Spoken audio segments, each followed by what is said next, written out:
నా వందనములు, శుభములు. చాలా రోజుల నుంచి మీరు అడుగుతున్న అంశం ఏంటంటే ఎలా స్తుతించాలి, ఎలా ప్రార్థన చేయాలి, అసలు స్తుతి అంటే ఏంటి, విజ్ఞాపన అంటే ఏంటి, ప్రార్థన అంటే ఏంటి అనేది మీరు అడుగుతున్నారు. ఆల్మోస్ట్ ఇక్కడ ఉన్న ఎవరికి కూడా ఈ మూడుకి తేడా తెలియట్లేదు తేడా. ఈరోజు దాని గురించి తెలుసుకుందాం.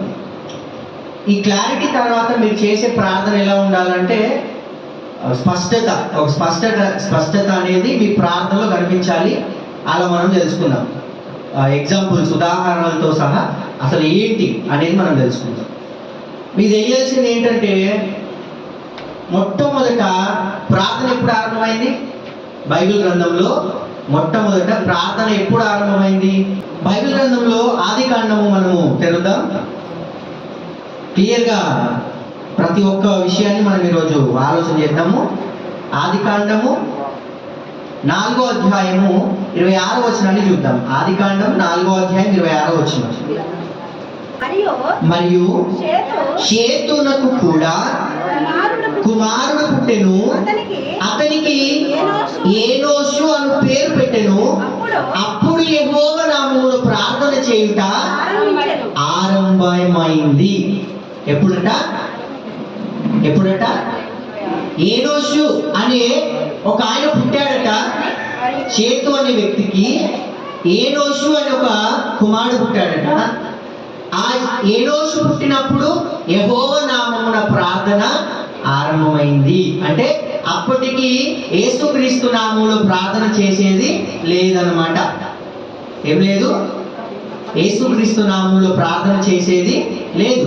అంతకుముందు ప్రార్థన చేయలేదు, కేవలము మాట్లాడుకున్నట్లు. కానీ ఇప్పుడు మనం ఎట్లా మాట్లాడుకుంటున్నామో అట్లాగే మాట్లాడుకున్నట్లుంది. కానీ ఇక ప్రార్థన ప్రారంభమైంది మాత్రం ఏనోషు పుట్టినప్పుడు మాత్రమే ప్రార్థన ప్రారంభమైంది.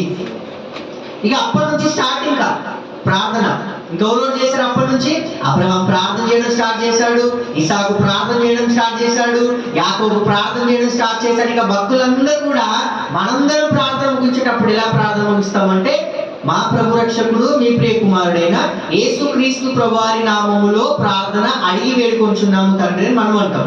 కానీ వాళ్ళు మాత్రం ఎలా చేసేది?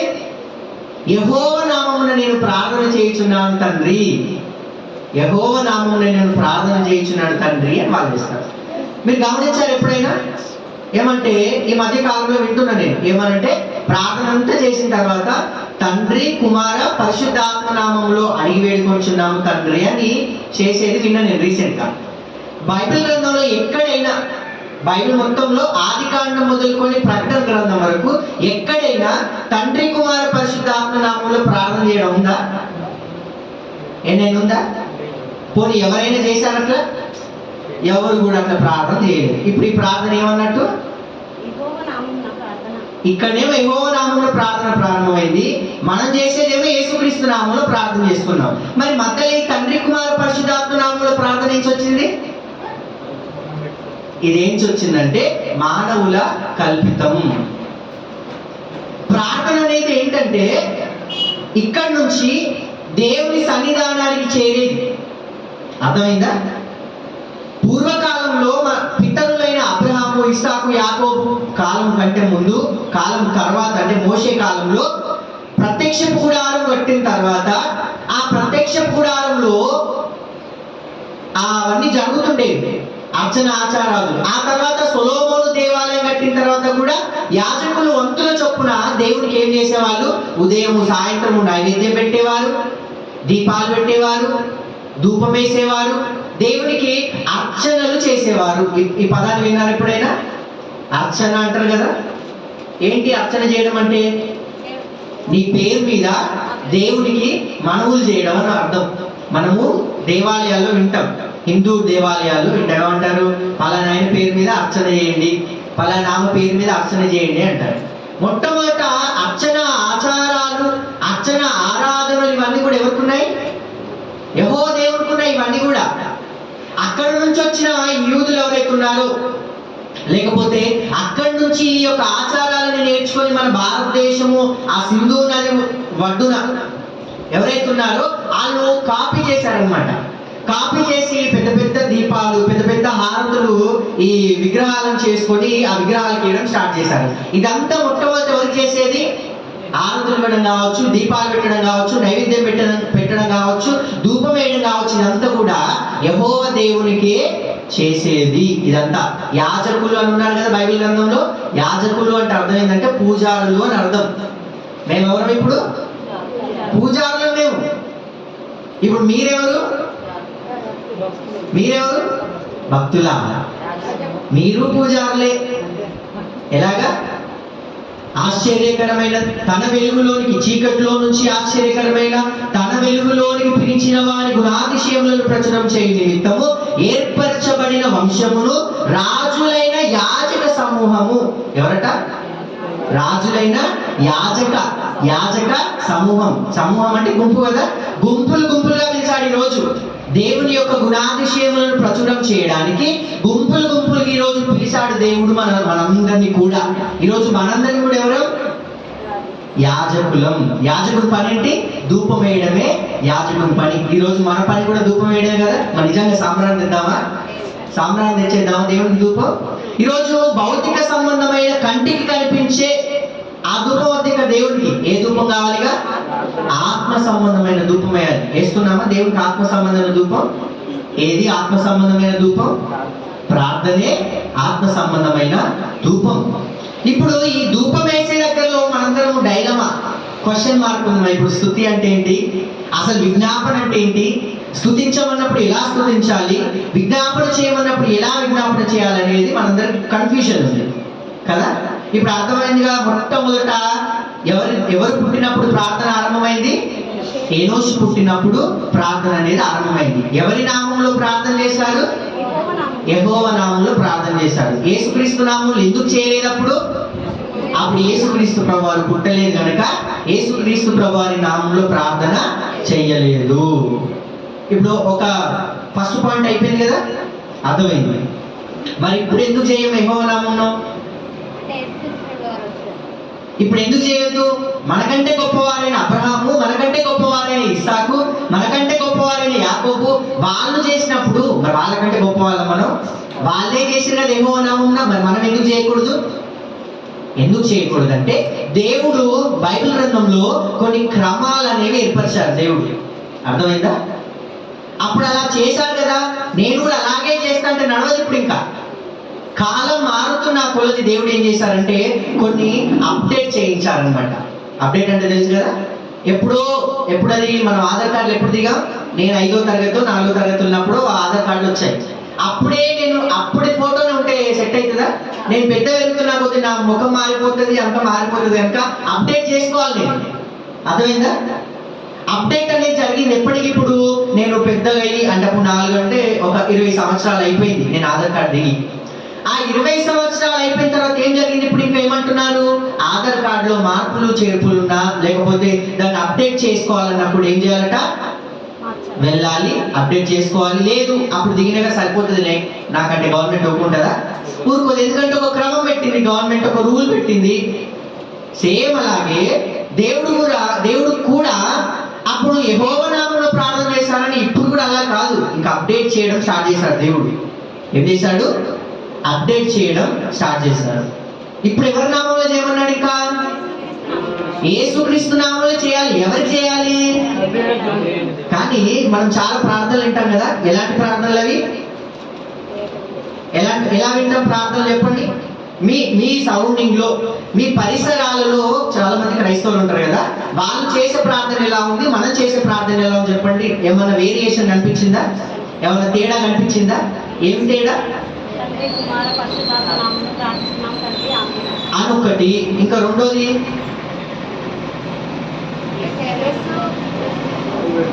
రెండోది చాలా మంది ప్రార్థన ఎలా చేస్తారంటే, యేసయ్యా తండ్రి వందనాలు, యేసయ్యా తండ్రి నువ్వు కాపాడేసే తండ్రి, రక్షించేసే తండ్రి, బాగు చేసే తండ్రి.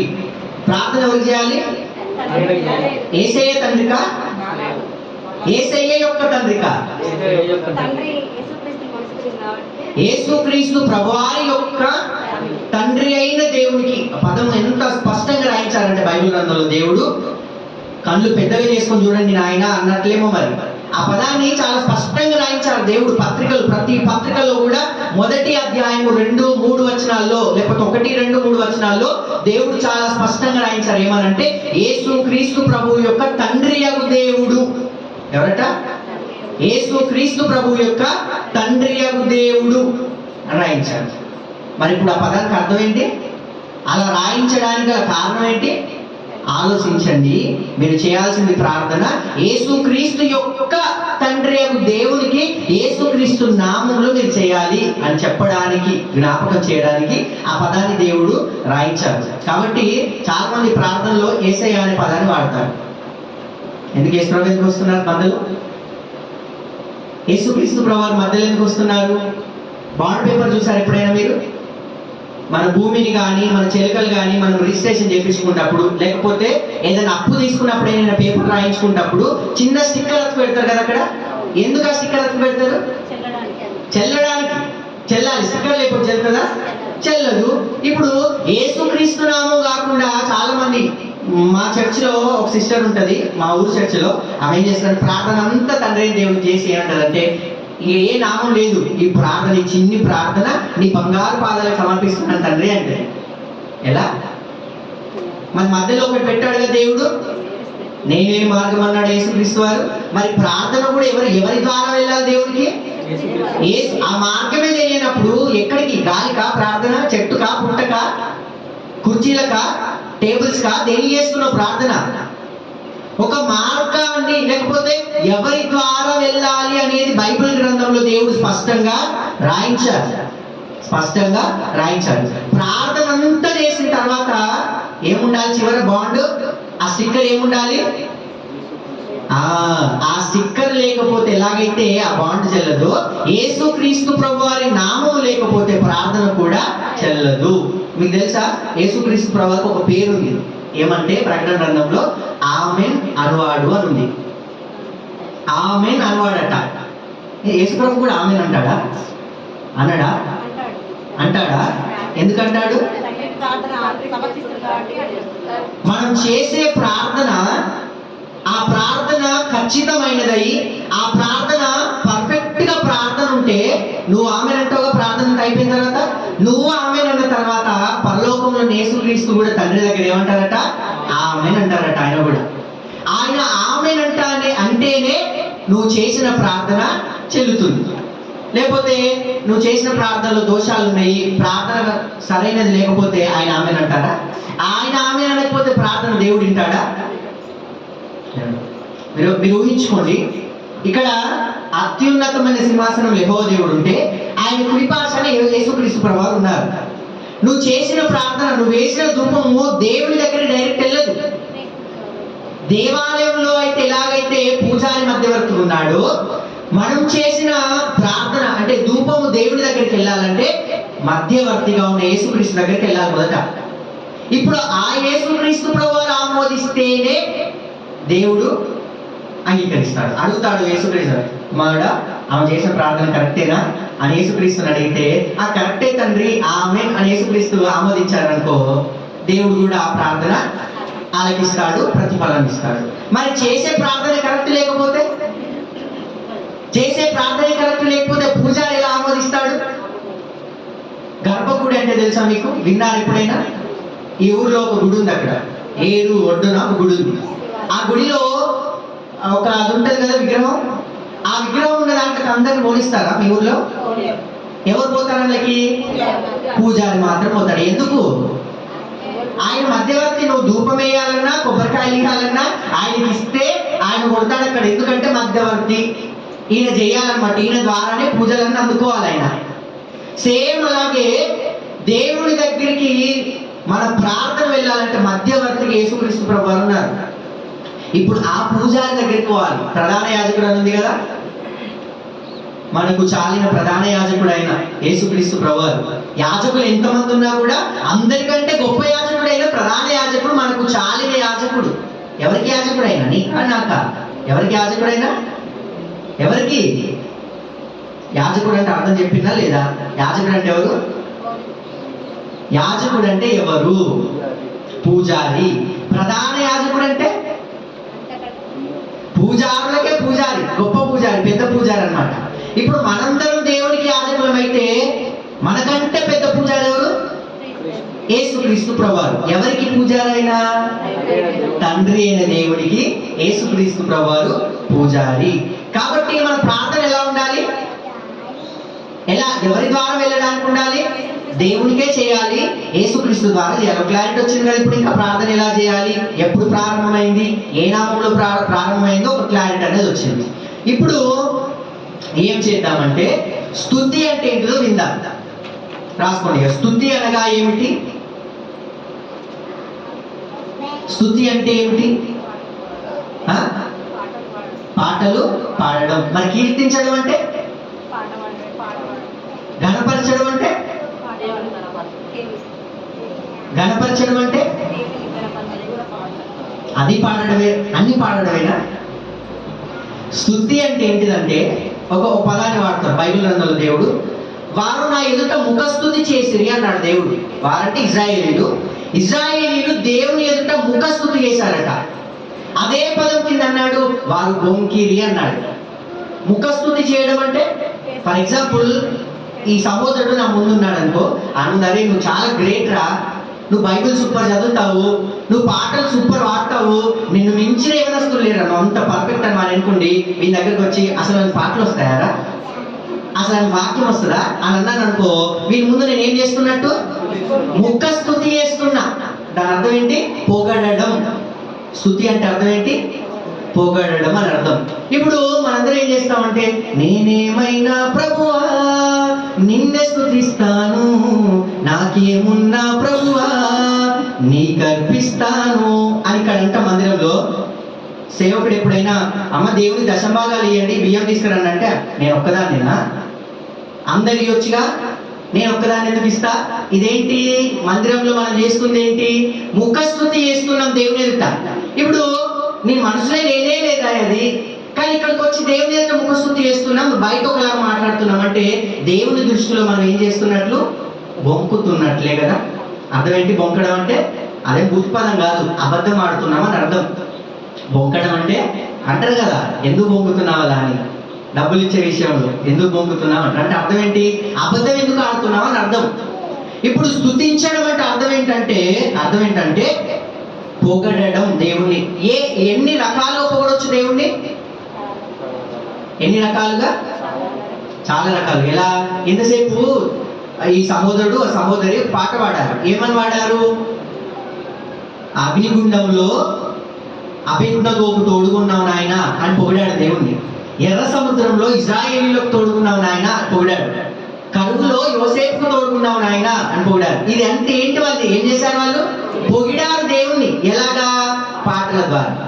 ఇంకా మనం పాడిన ప్రతి పాటలో కూడా ఫర్ ఎగ్జాంపుల్ అతి పరిశుద్ధుడా స్తుతి నైవేద్యము నీకే అర్పించి కీర్తింతును, నీవు నా పక్షమై, ఇంకా నన్ను దీవించగా నీవు నా తోడువై, నన్ను కరుణించగా జీవింతును నీ కోసమే. ఏమంటున్నావు ఇప్పుడు? ఇక్కడ ఏమంటున్నావు ఈ పాటలో? నీ కోసం నేను బ్రతుకుతా, స్తుతి నైవేద్యాన్ని నీకు అర్పిస్తా, ఎందుకంటే నీవు నాకు తోడుగున్నావు. ఏం చేస్తున్నావు ఇక? స్తుతిస్తున్నావు దేవుని. నువ్వు నాకు ఇలా సహాయం చేసావు కనుక నువ్వు నాకు తోడుగా ఉన్నావు కనుక నేను నీ కోసం జీవిస్తా తండ్రి అని స్తుతిస్తున్నావు. అంటే పాటల ద్వారా దేవుడిని ఏం చేయొచ్చు? స్తుతించొచ్చు, అంటే పొగడొచ్చు. ఇది ఒకటో రకం. రెండో రకం ఏంటంటే ప్రార్థన చేస్తున్నప్పుడు స్తుతించొచ్చు దేవుణ్ణి. ఎలాగా? చెప్పా కదా, స్తుతించడం అంటే ఏంటి? పొగడమే. నాకు ఎవరైనా సహాయం చేశాడు అనుకో, ఆడు నాకు 1000 సార్లు అనిపించిన 1000 సార్లు పొగుడతాను. నువ్వు లేకపోతే ఆ రోజు నేను లేను, నువ్వు సహాయం చేయకపోతే ఈ రోజు నేను అనేవాడిని లేను, ఆ రోజు నువ్వు రక్తం ఇవ్వకపోతే నా బిడ్డ బతికేది కాదని పొగుడతాం. ఒక్కసారికైనా వాడు 10 రోజులు వరుసగా అనిపించిన రోజుకొక్కసారైనా ఆ విషయాన్ని జ్ఞాపకం చేసి చాలా థ్యాంక్స్ నీకు, చాలా థ్యాంక్స్ నీకు అని చెప్తాం. ఇదేంటి? కృతజ్ఞత చూపిస్తున్నాం దేవుని దగ్గర, ఆయన దగ్గర కృతజ్ఞత చూపిస్తున్నాం. అలాగే దేవుని దగ్గర కూడా మనం ఏం చేయాలి? కృతజ్ఞత చూపించాలి. కృతజ్ఞత అంటే ఇంగ్లీష్ లో థ్యాంక్స్ గివింగ్ అంటారు. ఏమంటారు? థ్యాంక్స్ గివింగ్ అంటే కృతజ్ఞతలు అర్పించడం దేవునికి. ఎలాగా? ప్రార్థన చేస్తున్నప్పుడు, నాయన ఈ వారం అంతా నన్ను కాపాడావు నాయన, నీకు వందనాలు, నా పనంతట్లో తోడుకున్నావు, నీకు వందనాలు. ఈరోజు అనేకులు కాలగర్భంలో కలిసిపోయారు, కానీ నువ్వు నన్ను ప్రేమించావు, నన్ను రక్షించావు. కోడి తన రెక్కల చాటున పిల్లల్ని దాచుకున్నట్లుగా నువ్వు నన్ను నీ రెక్కల చాటున దాచుకున్నావు కదా, అందుకై నీకు వందనాలు తండ్రి. ఏం చేస్తున్నాం ఇప్పుడు? ఇలా ఈ పదాలన్నీ పొగుడుతున్నా దేవుడిని నేను. ఆయన సహాయం చేసినందుకు ఆయన నేను ఏం చేస్తున్నా? నీకు కృతజ్ఞతలు నాయన అని చెప్తున్నా. దీని అర్థం ఏంటి? పొగడమే కదా. ఉదాహరణకి ఒక వచనాన్ని చూద్దాము. మొదటి దినవృత్తాంతముల గ్రంథము 16వ అధ్యాయం 25వ వచనం చూద్దాము. మొదటి దినవృత్తాంతముల గ్రంథము 16వ అధ్యాయము 25వ వచనం.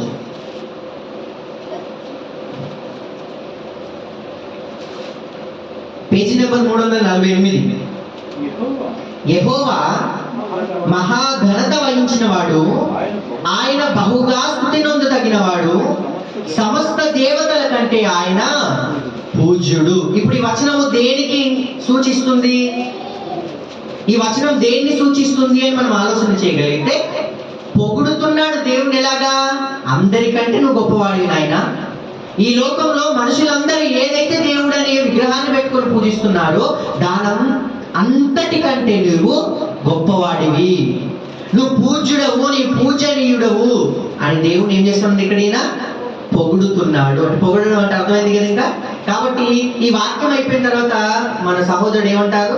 స్తుతించండి అమ్మ దేవుణ్ణి అంటారు. అప్పుడు మీరేం చేస్తారు? నాయన అది ఏంటి తండ్రి, ఇది ఏంటి తండ్రి, దేవా ఈ సంఘాన్ని కాపాడు నాయన, ఈ సంఘాన్ని అభివృద్ధి చేయి తండ్రి అని అడుగుతారు మీరు. ప్రతి వారం ఇదేగా జరిగేది. కాబట్టి ఏం చేయాలి? స్తుతించండి అన్నప్పుడు ఏం చేయాలి? నువ్వు చేస్తున్న ఆ కొద్ది స్తుతులైనా కూడా ఎలా ఉండాలంటే దేవునికి ఇష్టమైన నైవేద్యం లాగా ఉండాలి. అర్థమైందా?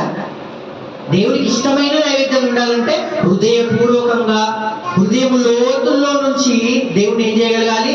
కొన్నిసార్లు దేవుని స్తుతిస్తున్నప్పుడు, ఆయన చేసిన మేలులను మనము నెమరు వేసుకుంటున్నప్పుడు కన్నీళ్ళు వస్తే మనకి. ఎందుకంటే నా బంధువులు నన్ను వదిలేశారు, నేను బందీ అయిపోయాను వాళ్ళలో, నా రక్త సంబంధికులే నన్ను వదిలేశారు, నన్ను అర్థం చేసుకోలేదు. అలాంటి సమయంలో నీవు నన్ను అర్థం చేసుకున్నావు, నీవు నన్ను అర్థం చేసుకొని నువ్వు నన్ను కాపాడావు, నన్ను రక్షించావు, అందుకు నీకు వందనాలు తండ్రి, అందుకు నీకు స్తోత్రాలు దేవా. ఇదంతా బాగుంది. ఇదన్నమాట స్తుతించడం అంటే, పొగడడం దేవుణ్ణి. అర్థమైందా? నేను ఒంటరినైనప్పుడు నీ కుమారుడైన యేసుక్రీస్తు ప్రభువు వారితో సహవాసానికి పిలిచి ఆయనతో నాకు స్నేహం కుదిరించావు నాయన, అందుకు నీకు వందనాలు. ఇదెంత బాగుంది, బాగుంది కదా. కాబట్టి స్తుతించడం అంటే అడగడం కాదు, ఇంకా ఆయన మనకు చేసిన మేలులకై మనం ఏం చేయాలి? కృతజ్ఞతలు చెల్లించాలి. ఒక ఆదివారమేనా? ఉదయం లేవగా నేను చేస్తాను దేవునికి, నాయన సుఖమైన నిద్రనిచ్చావు, నీకు వందనాలు. ఆకాశ పక్షులను పోషిస్తున్నట్లుగా నన్ను పోషిస్తున్నందుకే నీకు వందనాలు. ఈ దినమంతా నీ మీద నేను ఆధారపడుతున్నా, నువ్వు సహాయం చేస్తావని నమ్మకం నాకుంది. ఈ దినమంతా మీకు మహిమకరంగా నేను బ్రతుకుంటే మీరు సహాయం చేస్తారని నేను నమ్ముతున్నా. ఇదంతేంటి? కృతజ్ఞతతో కూడిన విజ్ఞాపన. అర్థమైందా? ఇంకొక వచనాన్ని చూద్దాం. మొదటి దినవృత్తాంతముల గ్రంథము 23వ అధ్యాయము 30వ వచనం. మొదటి దినవృత్తాంతముల గ్రంథము 23వ అధ్యాయము 30వ వచనం. అనుదినము ఉదయ సాయంకాలములయందు యెహోవాను గూర్చిన స్తుతి పాటలు పాడుటకును, విశ్రాంతి దినములలోను, అమావాస్య దినములలోను, పండుగలలోను, యెహోవాకు దహన బలులను అర్పింపవలసిన సమయములన్నిటిలోనూ లెక్కకు సరి అయిన వారు వంతు ప్రకారం నిత్యము యెహోవా సన్నిధిని సేవ జరిగించుటకు నియమింపబడింది. ఆ కాలంలో దేవాలయం కట్టిన తర్వాత ఏం చేశారు? అనుదినము ఉదయము సాయంత్రము దేవుని స్తుతించడానికి కొందరు మనుషులనే నియమించారట. ఎందుకు? ఆయనకు ధూపం వేయడానికి, ఆయనకు స్తుతులు చెల్లించడానికి, ఆయన మందిరంలో గానము చేయడానికి. మీకు తెలుసా? ఆసాపు అంటే తెలుసా మీకు? ఆసాపు అంటే ఆయన ఎవరంటే దేవుని మందిరంలో ఆరాధన జరిగించడానికి లీడర్ అన్నమాట. ఆరాధన లీడర్. అందుకే ఎలా పాడాలి తెలుసా పాటలు దేవుని దగ్గర? రాగయుక్తంగా పాడాలి దేవుణ్ణి, రాగయుక్తంగా దేవుని ఆరాధించాలి, ఇష్టం వచ్చినట్లు కాదు. ఎందుకంటే సొలొమోను దేవాలయం కట్టించినప్పుడు అప్పుడు ఏం జరిగిందంటే దేవుని మందిరంలో ఆరాధన చేయడానికి ఆ దేశంలో ఉన్న ప్రజలని ఎంతమంది అయితే రాగయుక్తంగా పాడగలరో వాళ్ళందరినీ సమకూర్చి వాళ్ళకు ఆసాపు అనే ఒక లీడర్ పెట్టారట, పాటలు నేర్పించడానికి, పాటలు పాడి దేవుణ్ణి ఆరాధించడానికి. మనమైతే ఎట్లా ఆరాధిస్తాం దేవుణ్ణి? మన ఇష్టం వచ్చినట్లుగా ఆరాధిస్తాం దేవుని.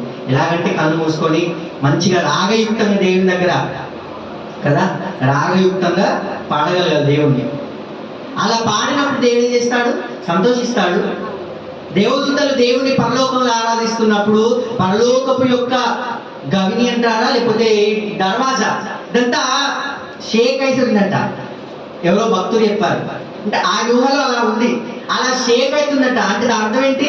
అంత రాగయుక్తంగా అంత ఏక స్వరముతో దేవుని పాడారట. మనం పాడితే అయ్యగారి దగ్గర ఒక మైకు, మనోళ్ళ దగ్గర ఒక మైకు, ఇంకొకరి దగ్గర ఒక మైకు ఉంటుంది. ఎలా పాడతామంటే అయ్యగారిది ఇంకొకరితో కలవదు, ఆ ఇంకొకరిది వీళ్ళతో కలవదు. ఎప్పుడైనా రోమన్ కాథలిక్ చర్చ్ చూసారా మీరు? ఆడ జరిగే ఆరాధన చూసారా? మాస్ అంటారు వాళ్ళని, దివ్య బలి పూజ అంటారు, అంటే మేరీ మాత చర్చ్. అక్కడ వాళ్ళు పాటలు పాడే చూసారు ఎప్పుడైనా? మైకులు అవసరం లేదు వాళ్ళకు, ఒక్కరి దగ్గరనే మైక్ ఉంటుంది. వాళ్ళందరూ ఎలా పాడతారంటే అసలు వినడానికి 2 చెవులు సరిపోవు. అసలు ఎలా పాడతారు వాళ్ళంటే ఇంకా మైకులు ఆలోచించారు వాళ్ళు. ఒకటే స్వరము, ఏక స్వరము, ఒకటే గొంతుక, అలా పాడతారు దేవుణ్ణి. అసలు దేవుడు కూడా కన్ఫ్యూజ్ అయిపోతాడు, ఎవరు పాడుతున్నారు ఇక్కడ, ఎవరు పాడుతున్నారు అని. అంటే అంత పర్ఫెక్ట్గా పాడతారు పాటలు. అసత్యంలో ఉన్న వాళ్ళే అంత పర్ఫెక్ట్గా పాడితే సర్వశక్తిమంతుడు, సర్వాధికారి, జీవం కలిగిన దేవుని దగ్గరికి వచ్చిన మనము, ఆ దేవుని తెలుసుకున్న మనం ఇంకెంత ఏకస్వరంతో పాడాలి దేవుణ్ణి, అంతే కదా? అంత పర్ఫెక్షన్ అనేది రావాలి. ఇంటికాడ ఉన్నప్పుడు ప్రాక్టీస్ చేయాలి మనం దేవుణ్ణి స్తుతించడానికి పాటల ద్వారా. ఎందుకంటే 24 గంటలు స్తుతి నొందదగిన నామము యెహోవా నామము. ఒక ఆదివారం కాదు, 24 గంటలు స్తుతిస్తూనే ఉండాలి దేవుని. నువ్వు పడుకున్నప్పుడు, కూర్చున్నప్పుడు, స్నానం చేసుకున్నప్పుడు, వంట చేసుకున్నప్పుడు, ఊడుస్తున్నప్పుడు. చూసే వాళ్ళు ఆశ్చర్యపోవాలి, ఏంటి మన నోరు ధరిస్తే దేవుని పాటలు వస్తాయని. అలాగా పర్ఫెక్షన్ అనేది మన జీవితంలో రావాలి. మనం అలాగ ఆరాధించాలి దేవుణ్ణి. అలాగ ఆరాధిస్తున్నప్పుడు ఇంకా సంఘంకి వచ్చిన తర్వాత ఎలా ఉంటుంది? ఇంకా మైకులో పాడితే చాలా బాగుంటుంది కదా, మంచి రాగయుక్తంగా పాడగలగాలి దేవుణ్ణి. పాట ఉంటుంది కదా, దేవదూత వలె నేను నీ సన్నిధిలో గాత్ర వీణనై. ఏం చేయాలి? గాత్ర వీణ అంటే ఒక సింగర్ అయితే ఎలాగ వాడతాడు దేవుని సన్నిధిలో, దేవదూతలు అయితే ఎట్లా పర్ఫెక్ట్ గా దేవుని సన్నిధిలో దేవుని ఆరాధిస్తాయో అలాగ దేవుని ఆరాధించాలి. అలాగ ఆరాధించాలి. మనోళ్ళు పాట పాడితే మధ్యలో స్టక్ అవుతుంటారు. ఇంకా పాట పాడుతున్నప్పుడు కొన్ని ట్రిక్స్ ఉంటాయి తెలుసా? అది హై పిచ్ ఒకవేళ వాయిస్ అయితే నువ్వు ఎత్తేటప్పుడు ఎలా ఎత్తాలి? స్లోగా ఎత్తాలి పాట. అలా స్లోగా ఎత్తినప్పుడు ఏమవుతుందంటే మనం ఏం సింగర్స్ కావు కదా. సింగర్స్కి అయితే వాళ్ళు గొంతుకి ఏదో ట్రైనింగ్ తీసుకుంటారు, అన్ని చేస్తారు కనుక వాళ్ళు ఏం చేస్తారంటే బాగా పాడతారు. మనం ఏ సింగర్స్ కాదు, చర్చిలో ఉన్న వాళ్ళందరూ సింగర్సే, చర్చికి వచ్చే వాళ్ళందరూ సింగర్సే. కాబట్టి ఎలా పాడగలగాలి దేవుణ్ణి? ఎలా పాడగలగాలి? సిగ్గు లేకుండా, భయం లేకుండా, బిడియం లేకుండా, నా దేవుడు నాకు గొంతిచ్చాడు, నా దేవుని కొరికి గొంతు నేను వాడుతా అనే విధంగా మనం ఏం చేయగలగాలి? అలా పాడగలగాలి దేవుణ్ణి. అవసరం లేదు సిగ్గుపడడం అవసరం లేదు. ఎలాగున్నా దేవుడు యాక్సెప్ట్ చేస్తాడు మన గొంతు. కానీ పాడేటప్పుడు ఆలోచన చేయాలి మనం. ఇప్పుడు అర్థమైంది కదా, స్తుతి అంటే ఎన్ని రకాలుగా చేయొచ్చు. పాటల ద్వారా స్తుతించవచ్చు దేవుణ్ణి. ఆయన చేసిన మేలులను కూడా స్తుతిలో భాగమే. ఇంకా అడగొద్దు ఎప్పుడు, ఇంకా దేవుణ్ణి స్తుతిలో దేవుణ్ణి అడగకూడదు. ఇప్పుడు అర్థమైంది కదా. ప్రార్థన ఎప్పుడు స్టార్ట్ అయింది? ఏనోషు పుట్టినప్పుడు ప్రార్థన స్టార్ట్ అయింది. ఎవరి నామంలో స్టార్ట్ అయింది? యెహోవా నామంలో ప్రార్థన స్టార్ట్ అయింది. ఆ తర్వాత ఎవరెవరు చేయడం స్టార్ట్ చేశారంటే అబ్రాహాం చేయడం స్టార్ట్ చేశాడు, ఇసాకు చేయడం స్టార్ట్ చేశాడు, యాకోబు చేయడం స్టార్ట్ చేశాడు, భక్తులందరూ చేయడం స్టార్ట్ చేశారు. ఆ తర్వాత ఇంకేం జరిగింది? ఇక వీళ్ళందరూ కూడా స్తుతిలో భాగంగా పాటల ద్వారా దేవుని స్తుతించడం స్టార్ట్ చేశారు. ప్రార్థనలో కూడా దేవుని స్తుతించడం స్టార్ట్ చేశారు. ఎవరో ఒక భక్తుడు దావీదు ఏం చేశాడట? 3 సార్లు స్తుతించి 7 సార్లు విజ్ఞాపన ప్రార్థన చేసేవాడు, అంతే కదా. దానియేలు కూడా అలాగే ప్రార్థన చేసేవాడు దేవునికి. అక్కడ ఏమర్థమవుతుంది మనకంటే వాళ్ళకి ఇష్టం, వాళ్ళకి ఇష్టం దేవుని స్తుతించడం అని ఇష్టం, దేవునితో గడపడం అని వాళ్ళకు ఇష్టం. ఇప్పుడు స్తుతి అంటే ఏంటో అర్థమైంది. చెప్పండి, స్తుతి అంటే ఏంటి? స్తుతి అంటే ఏంటి?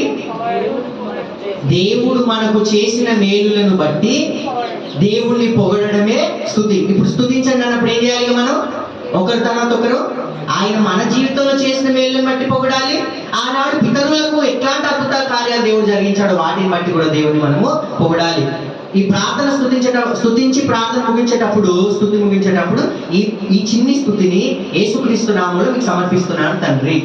ఇది ఒక లెక్క ప్రకారం, క్రమ ప్రకారం ఉంటుంది. ఇప్పుడు అర్థమైంది స్తుతి. ఇప్పుడు విజ్ఞాపన అంటే ఏంటి? మరిగా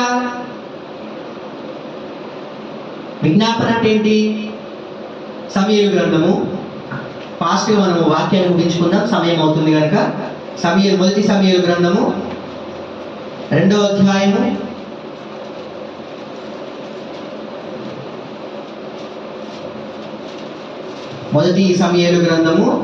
2వ అధ్యాయము 1 నుంచి 6 వచనాలు నేను చదువుతా, వినండి. ఎందుకంటే 6 వచనాలు కాబట్టి లేట్ అవుతుంది. మొదటి సమూయేలు గ్రంథం 2వ అధ్యాయం 1వ వచనం నుంచి. మరియు హన్నా విజ్ఞాపన చేసి ఇలాగ నేను ఏమంటుందట? హన్నా, నా హృదయం యెహోవా యందు సంతోషించుచున్నది, యెహోవా యందు నాకు మహాబలము కలిగెను, నీ వలని రక్షణ బట్టి సంతోషించుచున్నాను, నా విరోధుల మీద నేను అతిశయపడుదును. నీ యెహోవా వంటి పరిశుద్ధ దేవుడు ఒకడును లేడు, నీవు తప్ప మరి ఏ దేవుడును లేడు. మన దేవుని వంటి ఆశ్రయదుర్గం ఏదీ లేదు. యెహోవా అనంత జ్ఞానియగు దేవుడు, ఆయనే క్రియలను పరీక్షించువాడు. ఇక నువ్వు అంత గర్వంగా మాట్లాడకుడి, గర్వపు మాటలు మీ నోట రానియకుడి. 3 వచనాలు చదువుకున్నాం కదా. ఇప్పుడు హన్నా విజ్ఞాపన చేసిందట దేవుడికి. ఆమె చేసిన విజ్ఞాపనలు ఏమనిపిస్తుంది మనకు? ఏమనిపిస్తుంది? మొదటి వచనం 2 వచనాల్లో ఏం చెప్తుందంటే, దేవుడు ఆమె ప్రార్థన ఆలకించి ఆమెకు గర్భఫలాన్ని ఇచ్చినందుకు దేవుడికి ఏం చేసింది? కృతజ్ఞతలు చెప్పింది. కృతజ్ఞతలు చెప్పి ఏం చేస్తుంది? ఇక కిందికి, మీరు అతిశయపడకండి, నా దేవుడు నాకున్నాడు, నా దేవుడు నా ప్రార్థన విన్నాడు, నా దేవుడు నా శత్రువులను కూడా ఆయన నాశనం చేస్తాడని చెప్తుందంటే ఏం చేస్తున్నట్టు? అక్కడ పొగుడుతున్నట్టు కాదు. ఆమె ఏం చేస్తుంది? విజ్ఞాపనలో దేవుని బలాన్ని జ్ఞాపకం చేస్తుంది. నా దేవుడు నాకు సహాయం చేశాడు, అలా సహాయం చేస్తూనే ఉంటాడు అనే కోణంలో ఆమె ఏం చేసింది? పొగిడింది.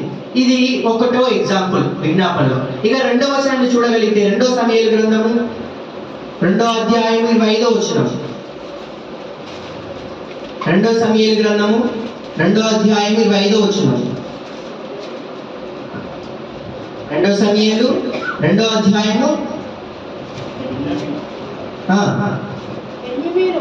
క్షమించండి 24వ అధ్యాయం 25వ వచనం. 2 కాదు, 24వ అధ్యాయం 25.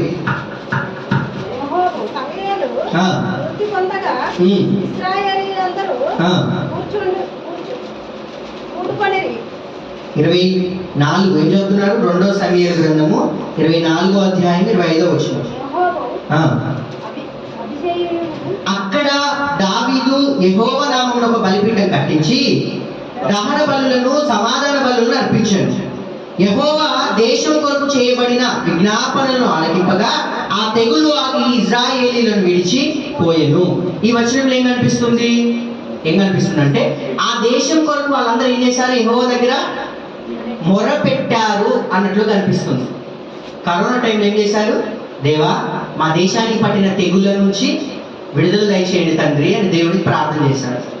దేవుడు ఆ తర్వాత సంవత్సరానికో 2 సంవత్సరాలకు దాని నుంచి విడుదల దేవుడు దయచేశారు. అంటే మొర పెడుతున్నట్లుగా అర్థమవుతుంది. విజ్ఞాపన అంటే అర్థం ఏంటి? మొర పెట్టడం అని అర్థం విజ్ఞాపన అంటే. అక్కడ దేవునికి మొర పెడుతూనే హన్నా ఏం చేసింది? మొదటి వచనంలో కృతజ్ఞతలు చెప్పి కిందికి ఇంకా దేవుని అడుగుతుంది, మొర పెడుతుంది. అలాగే ఇక్కడ కూడా వాళ్ళు దేశం కొరకు ప్రార్థన చేసినప్పుడు, అంటే విజ్ఞాపన చేసినప్పుడు ఏం జరిగింది? ఆ దేశం యొక్క తెగుల నుంచి దేవుడు రక్షించినట్లుగా కనిపిస్తుంది. కాబట్టి విజ్ఞాపన అనగా అర్థం ఏంటి? విజ్ఞాపన అంటే అర్థం ఏంటి? మొర పెట్టడం అని అర్థం. అర్థమైందా? మొర పెట్టడం లేకపోతే అడగడం అని అర్థం. మనం రాత్రి పడుకునేటప్పుడు చేసేది ఏంటి? విజ్ఞాపనే. అడుగుతాం కదా దేవుడిని పడుకునేటప్పుడు, నాయన ఆమెను బాగు చేయండి, ఈమెను బాగు చేయండి, నా భర్తను మార్చండి, నా పిల్లలు మార్చండి, మంచి ఆరోగ్యం ఇవ్వండి. ఇదంతా ఏంటి? అడుగుతున్నాం, దేవుని దగ్గర మొరపెడుతున్నాం. మొరపెట్టడాన్ని ఏమంటారు? విజ్ఞాపన చేయడం అంటారు. దేవునికి కృతజ్ఞతలు చెప్పడాన్ని ఏమంటారు? స్తుతించడం. స్తుతించడం, చేసిన మేలులను బట్టి ఆయన కృతజ్ఞతలు చెప్పడాన్ని స్తుతించడం అంటారు. ఇప్పుడు ఈ విజ్ఞాపనలో ఒక భాగాన్ని చెప్పాడు దేవుడు. ఎఫెసీయులకు రాసిన పత్రిక కొత్త నిబంధనలో చెప్పాడు. ఎఫెసీయులకు రాసిన పత్రిక, ఎఫెసీ పత్రిక 5వ అధ్యాయము 19వ వచనాన్ని చూద్దాం. ఎఫెసీ పత్రిక 5వ అధ్యాయం 19వ వచనం. ఒకరినొకడు కీర్తనలతోనూ సంగీతములతోనూ ఆత్మ సంబంధమైన పాటలతోనూ హెచ్చరించుచు మీ హృదయములలో ప్రభువును గూర్చి పాడుచు కీర్తించుచు మన ప్రభు అయిన యేసుక్రీస్తు పేరిట సమస్తమును గూర్చి తండ్రి అయిన దేవునికి ఎల్లప్పుడూ కృతజ్ఞతాస్తుతులు చెల్లించుచు క్రీస్తునందరి భయముతో ఒకరినొకడు లోబడి ఉండుడి. ఏం చెప్తున్నారు ఇక్కడ? ఏం చెప్తున్నారు? యేసుక్రీస్తు పేరిట తండ్రి అయిన దేవునికి కృతజ్ఞతలు చెల్లించాలి అని చెప్తున్నాడు. అంటే ఈ వచనం ఏమర్థమవుతుంది? మనకు క్లారిటీ కనిపిస్తుంది కదా. ప్రార్థన ఎలా చేయాలి, ఎలా స్తుతించాలి అనేది కనిపిస్తుంది ఇక్కడ. కృతజ్ఞత అంటే స్తుతి చెల్లించండి అంటారు. ఎవరి నామంలో చెల్లించాలి? యేసుక్రీస్తు నామంలో చెల్లించాలి. ఎవరికి చెల్లించాలి? అక్కడ ఇద్దరి గురించి వేరువేరుగా చెప్పాడు. నేను చదువుతా, మళ్ళీ ఒకసారి చూడండి. అందులో ఏం చెప్తున్నాడు? 20వ వచనం. మన ప్రభు అయిన యేసుక్రీస్తు పేరట, యేసుక్రీస్తు నామములో సమస్తము గురించి, అన్నిటి గురించి తండ్రి అయిన దేవునికి ఎల్లప్పుడూ కృతజ్ఞతాస్తుతులు చెల్లించాలి. ఇది మ్యాటర్, ఇది క్రమము. ఈ క్రమము చొప్పున చేయకపోతే ఆ ప్రార్థన కరెక్టే కాదు. చాలా మంది తండ్రి కుమార పరిశుద్ధాత్మ నామంలో అంటున్నారు ముగించేటప్పుడు. అది శుద్ధ తప్పింక, చాలా శుద్ధ తప్పు. అసలు బైబిల్ గ్రంథంలో ఎవరు చేయలేదు. పాత నిబంధనలు యెహోవా నామంలో చేశారు. కొత్త నిబంధన రాగానే యేసుక్రీస్తు మరణము తర్వాత ఎవరి నామంలో స్టార్ట్ అయింది ప్రార్థన? అందుకే అపోస్తల కార్యం మనం చదువుతున్నప్పుడు యేసు నామంలో ప్రార్థన చేసే వారందరినీ కూడా పౌలు ఏం చేశాడట? చెరపట్టి చెరసాలలో వేసి చంపేశాడట. ఎందుకంటే సౌలుకి ఏం తెలుసు? యెహోవా నామంలో ప్రార్థన చేయడమే తెలుసు సౌలుకి. ఏ నామం తెలియదు? యేసుక్రీస్తు నామం తెలియదు. కనుక కొత్తగా యేసునామం ఏంచి వచ్చింది? చేయాల్సింది యెహోవా నామంలో కదా అని సౌలు కోపం వచ్చి, ఎందుకంటే ధర్మశాస్త్రంలో ఆయన ప్రావీణుడు కదా, ధర్మశాస్త్రంలో విద్వాంసుడు కదా పౌలు గారు, కాబట్టి ఆయన కోపం వచ్చింది. ధర్మశాస్త్రం ప్రకారం యెహోవా నామంలో చేయాలి, కానీ వీళ్ళందరూ యేసుక్రీస్తు నామంలో ఎందుకు చేస్తున్నారు ప్రార్థన అని కోపం వచ్చి వాళ్ళందరినీ చెడపట్టుకొని పోయాడు ఆయన. కానీ తర్వాత యేసుక్రీస్తు ప్రభువారు పౌలును కూడా దర్శించి, సౌలా సౌలా నన్ను ఎలా హింసించుచున్నావు, నేను ఏర్పరచుకున్నా నా నామం నిమిత్తం నువ్వు రాజుల ఎదుట, అధికారుల ఎదుట నువ్వు దూషింపబడతావు, నిందించబడతావు అనగానే సౌలు మనసు మారింది, కనుక్కున్న పొరలు పోయాయి. యెహోవా నామంలో ప్రార్థన చేసిన సౌలు కూడా ఫైనల్ ఏం చేశాడు? యేసుక్రీస్తు నామంలో ప్రార్థన చేయడం స్టార్ట్ చేశాడు. యేసుక్రీస్తు నామాన్ని ప్రకటించడం కూడా ఆయన స్టార్ట్ చేశాడు. కొలసీయులకు రాసిన పత్రిక 3వ అధ్యాయము 16వ వచనాన్ని చూద్దాం. కొలసీయులకు రాసిన పత్రిక 3వ అధ్యాయం 16వ వచనం. మరియు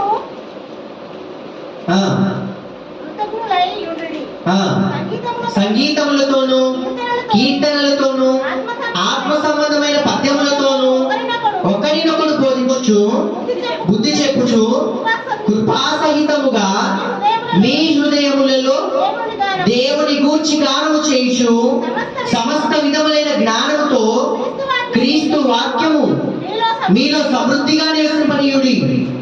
మరియు మాట చేత గాని క్రియ చేత గాని మీరేమి చేసినను ప్రభు అయిన యేసుక్రీస్తు ద్వారా తండ్రి అయిన దేవునికి కృతజ్ఞతాస్తుతులు చెల్లించుచు సమస్తమును ఆయన పేరిట చేయుడి. ఏం చేయమంటుండే? ఇంకా ఏం చేయమంటున్నాడు? మాట చేత గాని క్రియ చేత గాని నువ్వేం చేసినా కూడా, ఎందుకంటే మనం పత్రికలన్నీ చదువుతున్నప్పుడు నువ్వు ఏం దేవుడి దగ్గరికి వెళ్ళాలన్నా, నువ్వు రక్షింపబడాలన్నా కూడా ఎవరి ద్వారా? యేసుక్రీస్తు ద్వారానే.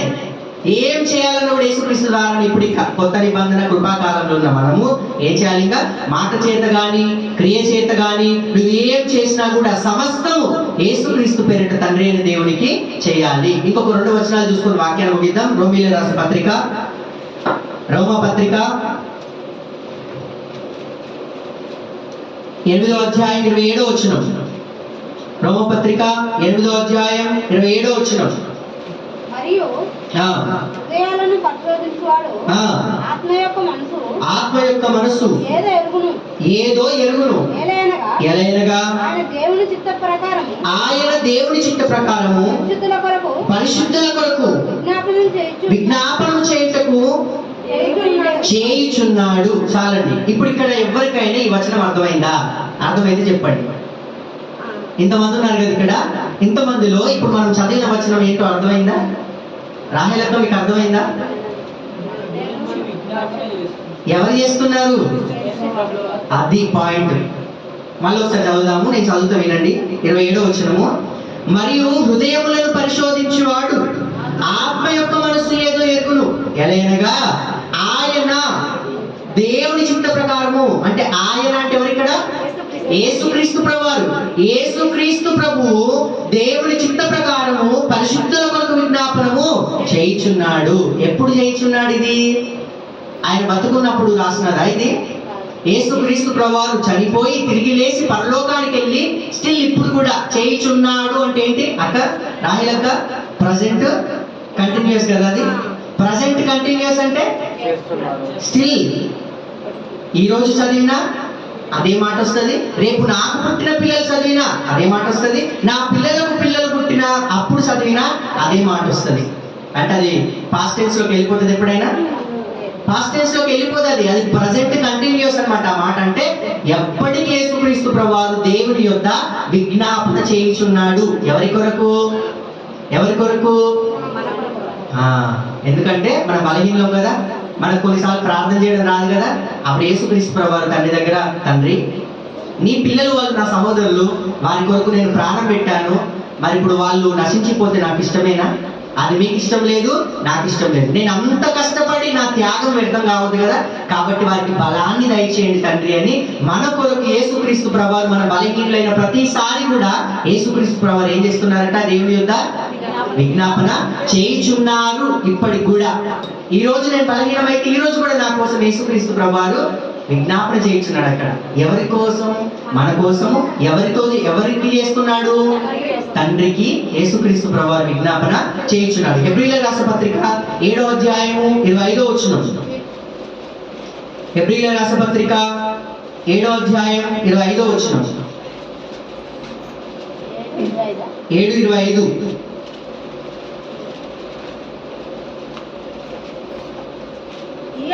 ఈయన తన ద్వారా దేవుని యొద్దకు వచ్చు వారి పక్షమున విజ్ఞాపనం చేయుటకు నిరంతరము జీవించుచున్నాడు కనుక వారిని సంపూర్ణంగా రక్షించుటకు శక్తిమంతుడై ఉన్నాడు. ఈయన ఎవరిక్కడ? యేసుక్రీస్తు ప్రభువారే. ఎప్పటి వరకట? నా తర్వాత రేపు ఇంకొకరు ఎవరైనా రక్షింపబడ్డారనుకో, ఎవరైనా దేవుని దగ్గరికి వస్తున్నారనుకో కొత్తగా, వాళ్ళ కొరకు కూడా విజ్ఞాపన చేయడానికి నిరంతరం జీవించుచున్నాడు కనుక ఆయన చేసిన ప్రార్థన ద్వారా మనల్ని రక్షించడానికి యేసుక్రీస్తు ప్రభువారు సంపూర్ణ శక్తి గల శక్తిమంతుడై ఉన్నాడు. యేసుక్రీస్తు ప్రభు శక్తిమంతుడా కాదా? ఖచ్చితంగా శక్తిమంతుడే. ఆయన పరిశుద్ధుడు, ఆయన నీతిమంతుడు, ఆకాశ మండలంలో హెచ్చైన వాడు, పాపులలో చేరక ప్రత్యేకంగా ఉన్నవాడు కనుక ఆయన చేసిన విజ్ఞాపన ప్రార్థన దేవుడు ఖచ్చితంగా వింటారు. మన కోసం ఆయన ప్రార్థన చేస్తే ఎలా ఉంటది? ఇంకా ఖచ్చితంగా మనము పరిపూర్ణంగా శక్తిమంతులం అవుతాము. మనల్ని పరిపూర్ణమైన శక్తిమంతులుగా తీర్చిదిద్దడానికి యేసుక్రీస్తు ప్రభువారు ఏమై ఉన్నారు? శక్తిమంతుడై ఉన్నారు. ఎఫెసీయుల రాసిన పత్రిక 6వ అధ్యాయం 20వ వచనం. చివరి వచనం ఇది. ఈ వచనాన్ని చూసి ముగించుకుందాం. ఎఫెసీయుల రాసిన పత్రిక 6వ అధ్యాయం 20వ వచనం.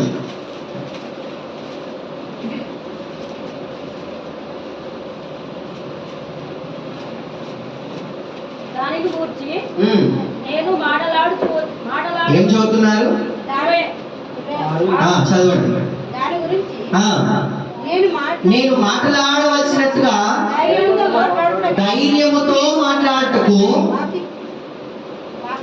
మాట్లాడటకై వాక్శక్తి నాకు అనుగ్రహింపబడినట్లు నా నిమిత్తము పూర్ణమైన పట్టుదలతో విజ్ఞాపన చేయించు మెలకువగా ఉండుడి.